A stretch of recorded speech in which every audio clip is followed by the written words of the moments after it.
భారతీయ న్యాయ సంహిత, భారతీయ నాగరిక సురక్ష సంహిత, భారతీయ సాక్ష్య అధినియం చట్టాలు ఇవాల్టి నుంచి అమల్లోకి వచ్చాయి.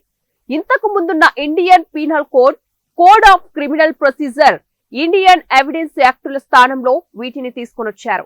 ముందుగా 2023 ఆగస్టులో వీటికి సంబంధించిన బిల్లులను పార్లమెంట్ లో ప్రవేశపెట్టారు. అనంతరం వీటిని పార్లమెంట్ స్టాండింగ్ కమిటీకి పంపించగా కమిటీ సూచించిన మార్పులను చేర్చడం కోసం కేంద్ర ప్రభుత్వం ఆ బిల్లులను వెనక్కి తీసుకుంది. మార్పులు చేర్పుల తర్వాత పార్లమెంట్ లో దీనిపై చర్చ జరిగి ఆమోదం దక్కింది. దాంతో ఆ బిల్లులు చట్టరూపం దాల్చాయి. ఈ కొత్త చట్టాలతో భారత న్యాయ వ్యవస్థ, నేర విచారణ విధానాలతో కొత్త మార్పులు వస్తున్నాయి. జీరో ఎఫ్ఐఆర్, పోలీస్ స్టేషన్ కు వెళ్లకుండా ఆన్లైన్ లో ఫిర్యాదు చేయగలిగే అవకాశం, ఎలక్ట్రానిక్ మోడ్ లో సమన్ల జారీ వంటి మార్పులను ఈ కొత్త చట్టాలు తీసుకొచ్చాయి. డిజిటల్ పోలీస్ సిటిజన్ సర్వీసెస్ కింద crime and criminal tracking network and systems ద్వారా పోలీస్ స్టేషన్ కు వెళ్లకుండానే ఎఫ్ఐఆర్ నమోదు చేయొచ్చు. అలాగే స్టేషన్ల పరిధితో సంబంధం లేకుండా ఏ స్టేషన్ లో అయినా సరే జీరో ఎఫ్ఐఆర్ కూడా నమోదు చేయొచ్చు. క్రిమినల్ కేసులకు సంబంధించి మొదటి విచారణ జరిగిన 60 రోజుల్లోపు ఛార్జ్ షీట్ దాఖలు చేయాలి.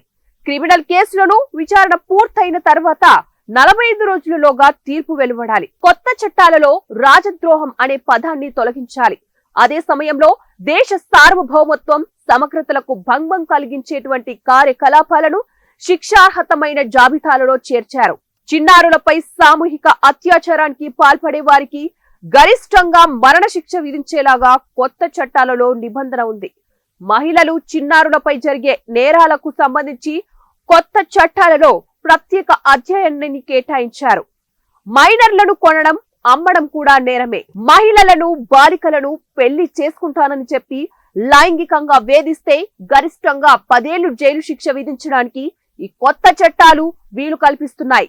అలాగే కులం, మతం, జెండర్ వంటి కారణాలతో మూకదాడుకులకు పాల్పడితే యావజ్జీవ కారాగార శిక్ష విధించే అవకాశం కూడా ఉంది.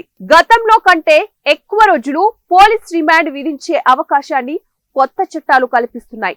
60 నుంచి 90 రోజుల వరకు రిమాండ్ విధించొచ్చు. అయితే కేసు విచారణకు ముందు ఇలా సుదీర్ఘ కాలం పోలీస్ రిమాండ్ కు అవసరం కల్పించడంపై కొందరు న్యాయ నిపుణులు ఆందోళన వ్యక్తం చేస్తున్నారు. ఉగ్రవాద కార్యకలాపాల గురించి తొలిసారి భారతీయ న్యాయ సంహితలో ప్రవేశపెట్టారు. గతంలో వీటికి నిర్దిష్ట చట్టాలు ఉండేవి. ఇప్పుడు ఆర్థిక భద్రతకు ముప్పు కలిగించడం కూడా ఉగ్రవాద కార్యకలాపాల పరిధిలోకి తెచ్చారు. నకిలీ నోట్ల తయారీ, నోట్ల స్మగ్లింగ్ కు పాల్పడుతూ ఆర్థిక స్థిరత్వానికి హాని కలిగించడం ఉగ్రవాద చట్టం కిందకే వస్తుంది.